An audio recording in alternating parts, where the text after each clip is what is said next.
బడ్డీ మీకు ఒక ఇంట్రెస్టింగ్ విషయం చెప్తా చూడండి. ఎన్టీఆర్ గారు ఒకసారి కృష్ణ గారిని పిలిచి, మీరు అల్లూరి సీతారామరాజు సినిమా తీస్తున్నారు, తీయద్దు అని చెప్తారు.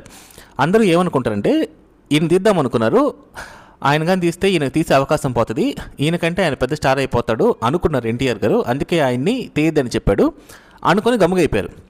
కట్ చేస్తే యానిమల్ సినిమాలో హీరో వాళ్ళ నాన్న కోసం చాలా తప్పులు చేస్తాడు, చాలామందిని చంపేస్తాడు. అయితే వాళ్ళ వైఫ్ని మోసం చేయడం చెప్తాడు. ఒక పాయింట్ ఆఫ్ టైంలో వాళ్ళ వైఫ్ని మోసం చేసి ఇంటికి వస్తే ఆ అమ్మాయి కనిపెట్టేసి ఆడితో గొడవ వేస్తే ఆడు కాంప్రమైజ్ చేస్తాడు, కానీ ఆ పిల్ల కాంప్రమైజ్ అవ్వదు. ఆ తర్వాత వాడు యుద్ధానికి వెళ్ళేటప్పుడు నేను కానీ తిరిగి రాకపోతే నువ్వు ఇంకో పెళ్లి చేసుకోవద్దు గీతాంజలి అని చెప్తాడు. వీడు మాత్రం ఆ పిల్ల ఉన్నప్పుడే చాలా చాలా తప్పులు చేస్తాడు, ఆ పిల్ల మాత్రం వీడు చచ్చిపోయిన తర్వాత కూడా ఇంకొకరిని చేసుకోవద్దు అని చెప్తున్నాడు.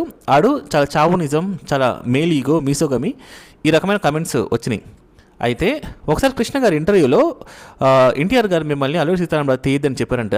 ఎందుకు అనుకుంటున్నారు అంటే, ఆయన పాపం మా మంచి కొద్ది చెప్పారు, ఎందుకంటే సినిమా ఆడదని, దానికి ఫ్యాన్స్ ఉండరు, ఎవరు చూడరు, మీరు తీయద్దు అని సదుద్దేశంతోనే చెప్పారు అని చెప్పాడు. యానిమల్ సినిమాలో డైరెక్టర్ని అడిగితే వాడు ఆ అమ్మాయిని చాలా ప్రేమిస్తాడు, ఆ పిల్ల కూడా వాడిని అంతే ప్రేమిస్తుంది.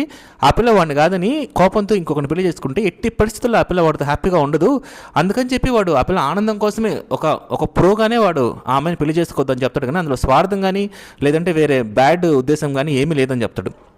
పాయింట్ ఏదైనా కానీ మనకు అనిపించింది మనం చూసినప్పుడు మనకు ఫీలింగ్ వస్తుంది కదా, కానీ రియాలిటీకి దానికి చాలాసార్లు చాలా డిఫరెన్స్ ఉంటుంది.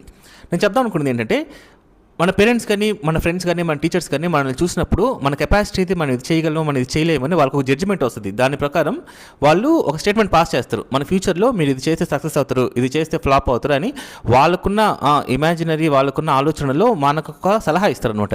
కానీ ఏదైనా సరే అది ఫ్లాప్ అయినా హిట్ అయినా మీరు ఒక డిసిషన్ తీసుకొని దానిపై నిలబడి అటో ఇటో తేల్చుకుంటారే, అది అటైనా ఇటైనా ఫ్లాప్ అయినా సక్సెస్ అయినా మీ డిసిషన్ పైన కానీ ఆ రిజల్ట్ వచ్చిందంటే అది తప్పకుండా మీకు ఒక సంతృప్తిని, ఒక మెచ్యూరిటీని, ఒక ఆనందాన్ని ఇస్తుంది.